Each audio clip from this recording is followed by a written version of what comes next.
Speaking of Bodol, naku, si VP Sara nagsalita na talaga. Oo. Ramdam ko, kabibig ba, wala na talagang unit team. Wala na talagang unit. Bakit? Nagsalita na si VP Sara. Oh, naku! Ito na ang tawag natin, ito na ang hinihintay nating sign na sinabi ni VP Sara. Sabi ni VP Sara, ang unit team was the tandem of Bongbong Sara during the 2022 elections. And then, tapos na ang eleksyon. Nanalo na kami and nagpapasalamat kami sa ating mga kababayan sa kanilang suporta sa tandem namin noong 2022. We are not candidates anymore. So ano kaya ang ibig sabihin ni VP Sara? We are not candidates anymore. So it means tapos na ang unit team? Ay, ano ang inyong reaction sinabi ni VP Sara? We are not candidates anymore.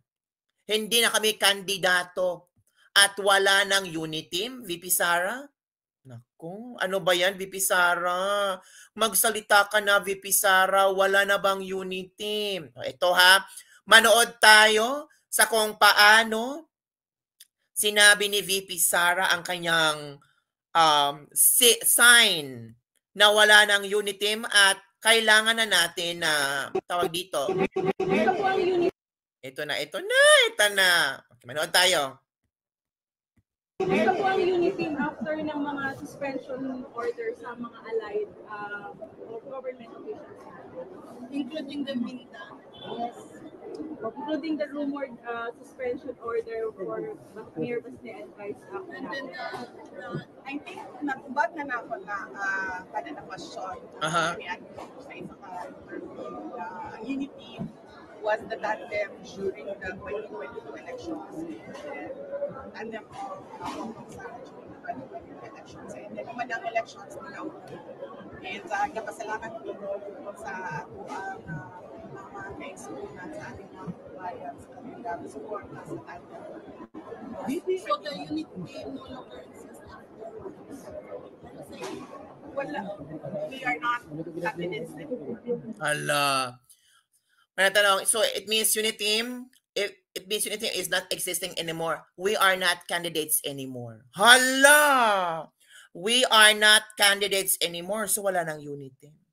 So it means trabaho na lang to. Walang personalan. No attachment anymore.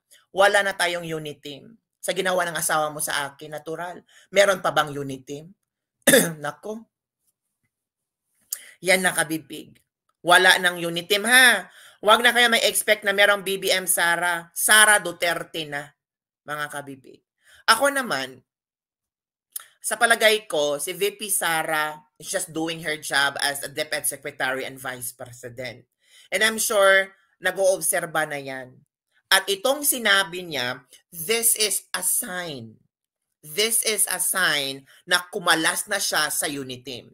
This is a sign na, teka muna, sobra na yung ginawa niyong kabalastugan yata sa gobyerno. It's time for me to speak up and to stand up para sa aking mga para sa Pilipino.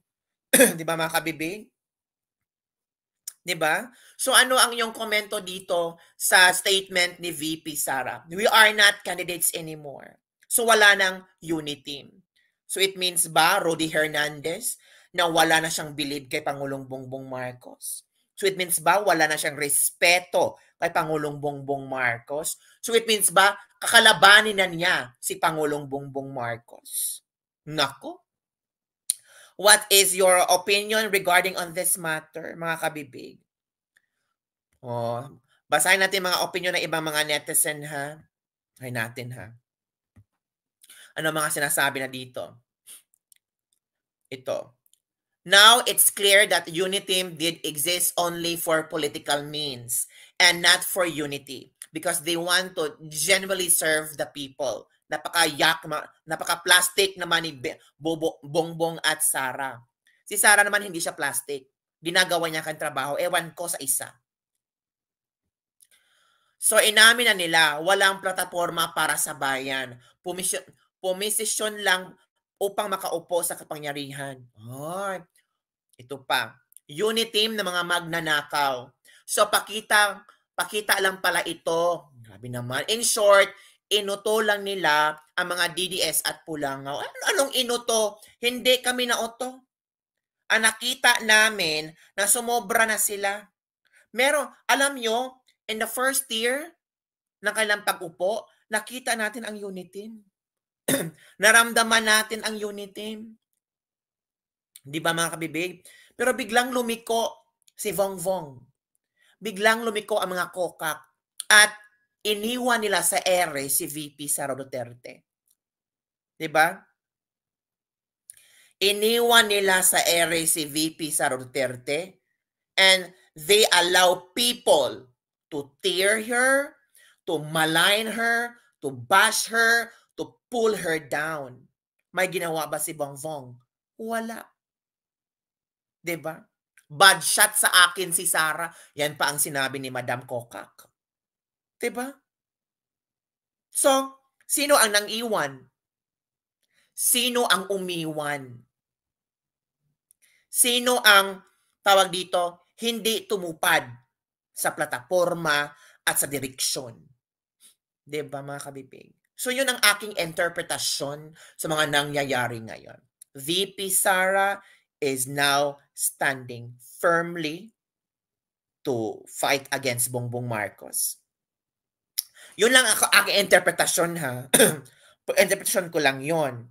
At napansin nyo, parang hindi na naghatid si VP Sara kay Bongbong Marcos nung pumunta sa Singapore or kung ano-ano. At hindi na si VP Sara naging, ang tawag dito, naging caretaker ng Pilipinas. Parang napansin nyo na iba na. Iba na talaga mga kapipig. Si Marcos, sunod-sunuran sa love niya. Kung ano siya susundin niya. Sunod-sunuran kay Kokak. Diba? Walang katinuan si Kokak. Kita naman. Bad shot ang mga plastic na mga manggagamit pa. Si Ate Inday lang sa alam. Sabi ng ating mga netizen. So, yun ha. Yun ang inyong mga interpretasyon. Yun ang inyong nakikita na, for me naman, yun talaga nakikita ko.